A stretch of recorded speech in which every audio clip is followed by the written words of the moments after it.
Hello friends, എല്ലാവർക്കും സുഖമല്ലേ? നമുക്കൊന്ന് ശർക്കര മൈലാഞ്ചി ഉണ്ടാക്കുന്നത് എങ്ങനെയാണ് കേട്ടോ. അപ്പോൾ ആവശ്യമായിട്ടുള്ള സാധനങ്ങൾ നമുക്ക് ആദ്യം എടുക്കാം. അപ്പോൾ പഞ്ചസാര എടുത്തിട്ടുള്ളത് 250 ഗ്രാമാണ് കേട്ടോ. 250 ഗ്രാം പഞ്ചസാര എടുക്കുക. അപ്പോൾ നിങ്ങൾ ചെറിയ ക്വാണ്ടിറ്റിയിലാണ് ഉണ്ടാക്കുന്നതെങ്കിൽ അതിന് കണക്കാക്കിയിട്ട് ഇങ്ങനെ നോക്കിയിട്ട് എടുക്കണേ. പിന്നെ അടുത്തതായിട്ട് നമ്മൾ എടുക്കുന്നത് ചായപ്പൊടിയാണ്. 100 ഗ്രാം ചായപ്പൊടി എടുക്കുക. 250 ഗ്രാം പഞ്ചസാരയിലേക്ക് 100 ഗ്രാം ചായപ്പൊടിയും പിന്നെ എടുക്കുന്നത് 100 ഗ്രാം കോഫി പൊടി. എത്രയാണ് ചായപ്പൊടി എടുക്കുന്നത് അതിൻ്റെ കണക്കിന് തന്നെ കോഫി പൊടി എടുക്കുക.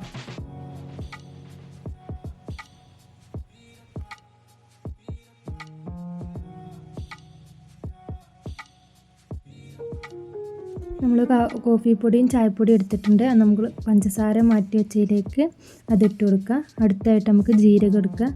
പെരുംജീരകം, ചെറിയ ജീരകം, ചിലവർ വലിയ ജീരകം എന്ന് പറയാറുണ്ട് പെരുംജീരകത്തെ. അപ്പോൾ ഇത് രണ്ടും എടുക്കുക. അത് രണ്ടും എടുത്തിരിക്കുന്നത് 50 ഗ്രാമാണ്. ചെറിയ ജീരകം 50 ഗ്രാം, വലിയ ജീരകം 50 ഗ്രാം. ആ കണക്കിനാണ്, എത്രയാണോ ഒരു ജീരകം എടുക്കുന്നത് അതിൻ്റെ കണക്കിന് തന്നെ മറ്റേതും എടുക്കുക. പിന്നെ ചിലർ ജീരകം ചേർക്കാത്തവരുണ്ട്.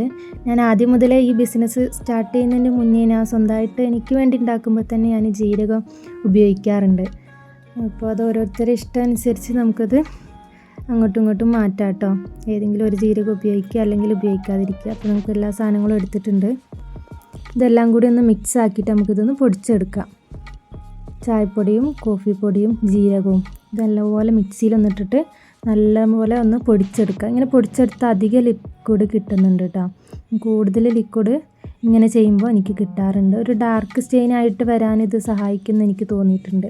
ഞാൻ ആദ്യമൊക്കെ ഉണ്ടാക്കുന്നതിൽ ഇത്ര ഡാർക്ക് സ്റ്റെയിൻ ലിക്വിഡ് വരാറില്ല. ഇപ്പം ഇങ്ങനെ ചെയ്ത് നോക്കുമ്പോൾ അധികം ലിക്വിഡും ഡാർക്ക് സ്റ്റെയിനും എനിക്ക് കിട്ടാറുണ്ട് കേട്ടോ. പിന്നെ നമുക്കിത് ഉണ്ടാക്കാൻ വേണ്ടിയിട്ട് ഒരു പാത്രം എടുക്കുക. ആ പാത്രത്തിന് നടുക്കൊരു ടൈൽ എന്തായാലും വെക്കണം. അല്ലെങ്കിൽ ഒരു മാർബിളിൻ്റെ കഷ്ണമോ എന്തെങ്കിലും ഒരു കഷ്ണം വെച്ചില്ലെങ്കിൽ നമുക്ക് ഈ പാത്രം ഇങ്ങനെ ചൂടായി ആ ഉള്ളിൽ വെച്ചിരിക്കുന്ന ലിക്വിഡ് ഉറ്റാൻ വേണ്ടിയിട്ട് വെച്ചിരിക്കുന്ന ആ പാത്രത്തിൽ നിന്ന് ആ ലിക്വിഡ് വറ്റിപ്പോകാൻ ചാൻസ് ഉണ്ട്. അപ്പോൾ ഈ നടുക്ക് വെച്ചിരിക്കുന്ന പാത്രം അതിലത്തെ ലിക്വിഡ് ഇങ്ങനെ വറ്റിപ്പോയി ടൈലിൻ്റെ കഷ്ണമൊന്നും വെച്ചില്ലെങ്കിൽ. ഇനി ഇതിൻ്റെ മുകളിലേക്ക് നമുക്കൊരു ചീനച്ചട്ടി അങ്ങനത്തെ ഒരു അടി ആ ഷേപ്പിലുള്ള ഒരു പാത്രത്തിൽ നമുക്ക് വെള്ളം വെച്ചിട്ട് അടുപ്പിൽ വെക്കാം. അപ്പോൾ നമ്മൾ തണുത്ത വെള്ളം ഉപയോഗിച്ചാൽ ഈ ലിക്വിഡ് അധികം ലഭിക്കാൻ ഇത് സഹായിക്കും കേട്ടോ. നമ്മൾ ഇടയ്ക്കിടയ്ക്കൊന്ന് നോക്കി നോക്കുക അത് ചൂടായിട്ടുണ്ടോ വെള്ളം. അത് നോക്കിയിട്ട് നമ്മൾ തണുത്ത ഐസ് ക്യൂബോ അല്ലെങ്കിൽ തണുത്ത വെള്ളമോ ഒഴിച്ചു കൊടുത്താൽ മതിയാവും. ഞാനൊരു അരമണിക്കൂർ കഴിഞ്ഞതിന് ശേഷമുള്ളത് ലിക്വിഡാണ് കേട്ടോ. അപ്പോൾ അതിൻ്റെ ഉള്ളിൽ നിന്നൊക്കെ കണ്ടാൽ മനസ്സിലാവും ഒരു ഇങ്ങനെ കരിഞ്ഞു പോയിട്ടില്ല. അപ്പോൾ ആ കരിഞ്ഞു പോകുന്ന സമയം വരെ നമുക്കതിൽ വെക്കാം. അപ്പോൾ അരമണിക്കൂർ കഴിഞ്ഞിട്ട് തുറന്ന് നോക്കി അത് പിന്നെ വേഗം ആ സ്പീഡിൽ തന്നെ ചൂടൊന്നും പോവാതെ തീയൊന്നും കളയാതെ അതേ സ്പീഡിൽ തന്നെ അത് അങ്ങോട്ട് തിരിച്ച് വെച്ചതാണ് കേട്ടോ. ഇനി നമുക്കതിൽ നിന്ന് നല്ല ലിക്വിഡ് കിട്ടും. ഈ വീഡിയോ എടുക്കുന്നതായിട്ടാണോന്ന് അറിയില്ല, എനിക്കിതുവരെ ഇങ്ങനെ ഉണ്ടായിട്ടില്ല. അങ്ങനെ മൈദ വെച്ചിട്ട് ഒട്ടിക്കാറില്ല. ആ ചൂടിൽ നല്ല ചൂടായ പാത്രത്തിൽ നല്ല പുകയും വരുന്നു. മൈദ വെച്ച് ഒട്ടിച്ചാണ് നമുക്ക് ഇത്രയും ഡാർക്ക് സ്റ്റെയിനുള്ള ലിക്വിഡ് അരമണിക്കൂർ കഴിഞ്ഞപ്പോഴത്തേക്ക് ഇത്രയും ഡാർക്ക് സ്റ്റെയിനുള്ള ലിക്വിഡ് പിന്നെയും കിട്ടിയിട്ടോ. അപ്പോൾ ആദ്യത്തെ ഇതും രണ്ടാമത്തും കൂടി ആയിട്ട് ഇത്രയും ലിക്വിഡ് നമുക്ക് കിട്ടിയിട്ടുണ്ട്. ആർക്കെങ്കിലും ഹാൻഡ് കോണും നെയിൽ കോണൊക്കെ ആവശ്യമുണ്ടെങ്കിൽ ഈ കാണുന്ന നമ്പറിൽ കോൺടാക്റ്റ് ചെയ്യാവുന്ന